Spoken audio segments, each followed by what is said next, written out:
Muy buenos días y ya le damos la bienvenida. Es un gusto tenerlos en esta mesa de trabajo.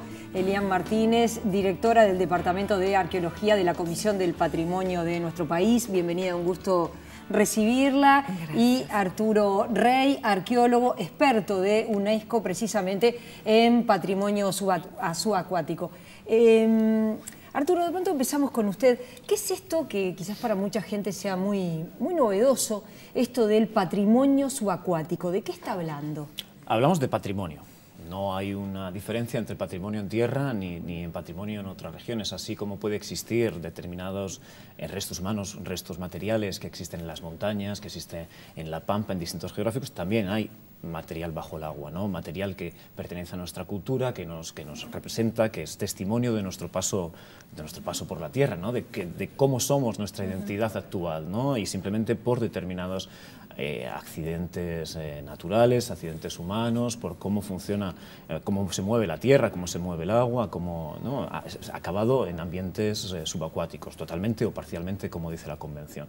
Entonces se necesita comprenderlos y valorarlos, porque no ha estado a la vista, ¿no? de la humanidad hasta hace bien poco, cuando hemos tenido acceso en las últimas décadas al medio subacuático. Entonces, esa valorización es la que la UNESCO promueve para su protección, y al igual que se protege una villa romana, una pirámide, o colonia de Sacramento, todo lo que está en tierra, hay que entender que lo que hay bajo el agua también tiene una metodología de investigación, una metodología de preservación y también de apreciación. Elian, ¿qué pasa con el patrimonio subacuático aquí en nuestro país? Bueno, por un lado decir que es un patrimonio realmente muy rico. O sea, nuestra historia de Uruguay ocupa un lugar estratégico, y durante nuestra historia fue el acceso al Atlántico Sur.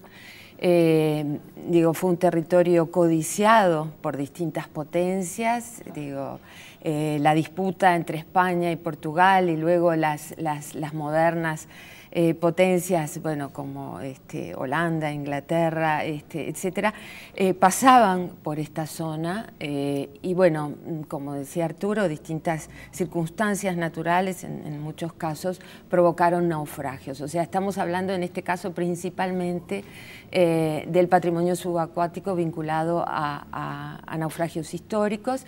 Y bueno, como te decía, Uruguay tiene una gran riqueza. Bueno, en determinado momento, hablamos de repente de fines de los 80, en el mundo está el boom de los hallazgos en oro, en el Caribe, y bueno, justamente empieza también estas incursiones en Uruguay en búsqueda de oro, de estos naufragios. Entonces, bueno, existía una ley que solicitaba o permitía sacar restos de chatarra con el fin de limpiar el puerto, y eso fue utilizado para solicitar la búsqueda de barcos históricos.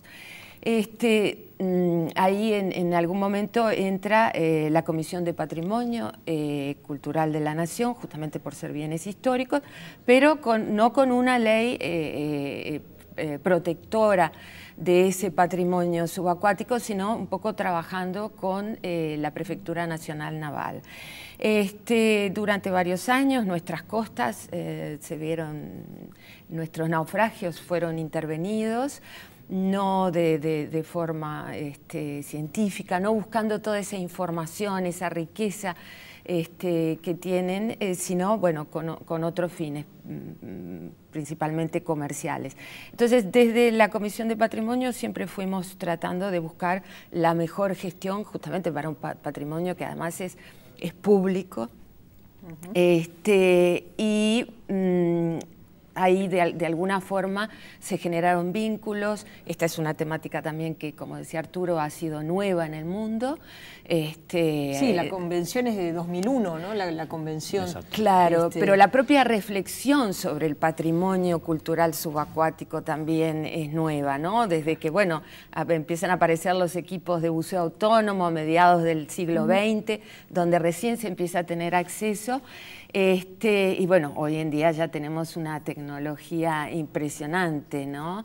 Pero bueno, todo ha sido un proceso en el cual lo que nosotros hemos apostado es a tener una legislación que tenga como objetivo justamente la conservación de esos bienes, la puesta en valor también, la posibilidad de que sean de dominio público y, por supuesto, la investigación, ¿no? Obtener el conocimiento histórico que estos bienes contienen. El objetivo de UNESCO es que los países ratifiquen esta convención de protección del patrimonio subacuático.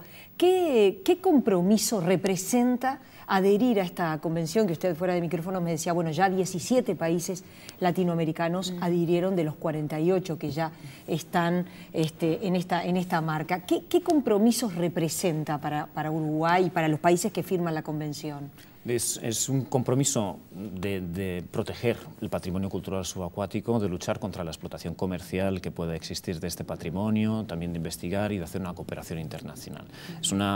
Es una demostración de lo que quiere el Estado, ¿no? De la preocupación que tiene por su patrimonio cultural en general y por el patrimonio cultural subacuático, que lo hace en forma de ley. Adhiere a un convenio internacional, adapta su legislación nacional. Bueno, el convenio internacional, una vez que se adopta o se adhiere, forma parte ya de la legislación nacional y pueden luego realizar una legislación mucho más apropiada, mucho más protectiva que la Convención, ¿no? La Convención dice que hay que proteger aquellos restos culturales que están bajo el agua total o parcialmente durante 100 años, al menos, ¿no? Se pone ese límite, pero la misma Convención también anima a todos los Estados partes a realizar legislaciones nacionales mucho más protectivas, dependiendo también de aquel patrimonio que pueda ser sensible a la nación. Hay países que entienden como patrimonio todos aquellos barcos también de la Primera y Segunda Guerra Mundial, tienen menos de 100 años.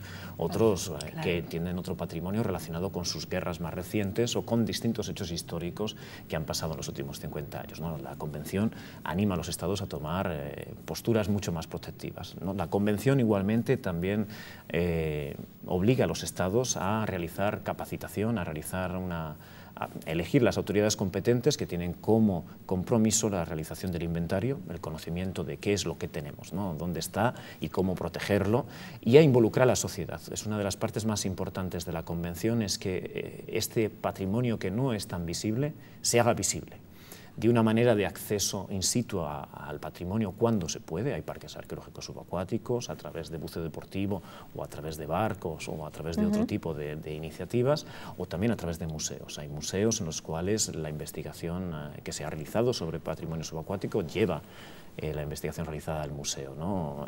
Teniendo en cuenta que no estamos hablando de objetos. El patrimonio subacuático no es solo objetos, sino también todo el contexto arqueológico en el que se encuentra y ambiental. Es importante tener en cuenta que también el medio ambiente es una preocupación importante, ¿no? Quizás lo hablaba con Elian antes, ¿no? Hay muchos más, los Estados entienden y la sociedad, ¿no?, entiende más que cuando se hace una obra de desarrollo, una perforación petrolífera en el mar, ¿no?, se haga o se demande por parte del Estado una evaluación de impacto, ¿no?, medioambiental. ¿Cómo va a afectar al medio ambiente, claro, a la flora, la fauna, ¿no? Muchas legislaciones ya están obligando que también se haga una evaluación de impacto patrimonial. ¿Cómo va a afectar al posible patrimonio que pudiera existir en la zona, ¿no?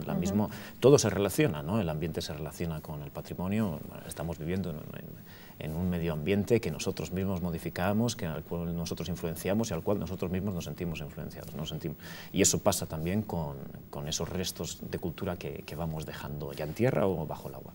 En el Uruguay el principal problema está ubicado precisamente con esos barcos que naufragaron y empresarios privados fueron en busca de los tesoros que habían quedado, del oro que había quedado de esos barcos. Claro, igualmente Uruguay en el 2006, bueno, entre el Ministerio de Defensa, Ministerio de Cultura, se elaboró un decreto suspendiendo las solicitudes de particulares y donde sí se impulsa los proyectos de investigación científica bueno, con un aval académico, ¿no?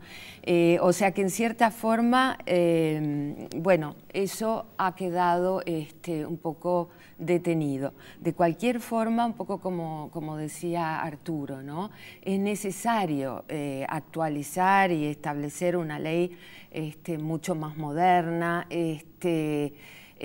Nosotros igualmente, con respecto a los estudios de impacto, se solicita a la Comisión de Patrimonio, tiene muy buen vínculo con la Dirección Nacional de Medio Ambiente y entonces, bueno, en muchas obras vinculadas también al medio subacuático se solicitan estudios de impacto justamente sabiendo bueno, la riqueza que hay en cuanto a naufragios, ¿no? Así que Uruguay estudia la posibilidad de suscribir esta convención internacional. Sí, estudia la posibilidad, es un desafío el tema de actualizarnos, ¿no? Estamos en el siglo XXI, yo creo que ya aquella imagen también de justamente un país donde, bueno, que además digo, un poco pasando raya, en realidad creo que la sociedad misma lo ve, ¿no?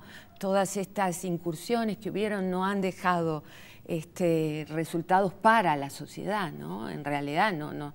Entonces, bueno, la imagen que hemos tenido, ¿no? de ese lugar reservorio de buscadores de tesoro, creo que, bueno, ya estamos en otro momento. En otra Esta etapa. es una convención, como decía Arturo, muy interesante, porque además se trabajó durante 4 años en UNESCO, y bueno, tiene un anexo, que es una peculiaridad, y el anexo representa todas, digamos, las directrices vinculadas a cómo se hace el trabajo científico, o sea, quiénes pueden o no intervenir y de qué forma se interviene sobre esos bienes. Y esto, bueno, también decíamos, fue una convención donde trabajaron muchísimos los arqueólogos de distintas partes del mundo en esta disciplina o en esta área tan nueva, ¿no? Arturo, fuera de micrófono me decías, bueno, es una de las convenciones donde han trabajado más técnicos, en este caso más arqueólogos, más que representantes políticos, es como una convención elaborada por expertos. Exactamente, es muchísimo tiempo antes de la aceptación en la Conferencia General de 2001 de la UNESCO, en que se aprueba el texto final de la convención. Llevaba muchos años, como bien dice Elian, 4 años en la misma UNESCO redactando, pero muchísimo tiempo antes son los técnicos los que han hecho un lobbying bastante fuerte para poder tener un instrumento legal internacional que protegiera el patrimonio cultural subacuático, porque justo a partir de que hubiera un acceso, desde que hay un acceso al patrimonio cultural subacuático, está esa idea romántica del tesoro y demás sin comprender el patrimonio. Esa idea romántica del mundo subacuático la seguimos teniendo todos los arqueólogos y la compartimos, pero la incrementamos, realmente no al valor metal que pueda tener algo, sino al valor histórico, cultural y lo que nos representa, ¿no? Todo lo que está ahí dentro, porque nos representa a todos y parte de cada uno de nosotros. Claro. Y entonces se empieza a redactar desde entonces, ¿no? Los arqueólogos, la academia, los científicos que están trabajando en este patrimonio empiezan a ver que existe una amenaza de intereses particulares por la venta de artefactos histórico-arqueológicos encontrados bajo el agua ante una falta legal. No existe una legislación. No hay nada que se los impida. No hay una legislación porque es un problema nuevo, es una actividad nueva que no se ha legislado anteriormente. Empieza a haber algún articulito aquí, un articulito allá, en algunas legislaciones, más compromisos internacionales que poco a poco llevan a realizar un texto legal internacional adoptado dentro del seno de la UNESCO. Como decíamos, hay 17 países en Latinoamérica, pero vemos un ritmo que va incrementándose, ¿no? Es lo que decía Elian, ¿no? Hay una preocupación cada vez mayor, social, una demanda social de saber, ¿no? Y eso va llegando poco a poco a los administradores de cultura, a los políticos, a los gestores, que poco a poco van cambiando las políticas culturales nacionales, ¿no? Y yo creo que Uruguay ese es el camino que está realizando. Uruguay siempre se ha preocupado muchísimo de su patrimonio, es también un ejemplo a seguir en la región. Los países vecinos como Paraguay y Argentina ya están dentro de la convención, ¿no? Y yo creo que serán los siguientes pasos a dar en Uruguay, ¿no? Gracias a ambos por haber venido y el compromiso de seguir conversando sobre este tema de la importancia del patrimonio subacuático de nuestro país y del mundo. Gracias a ambos por haber estado. Muchísimas gracias. Nosotros los invitamos a seguir con más Info TNU.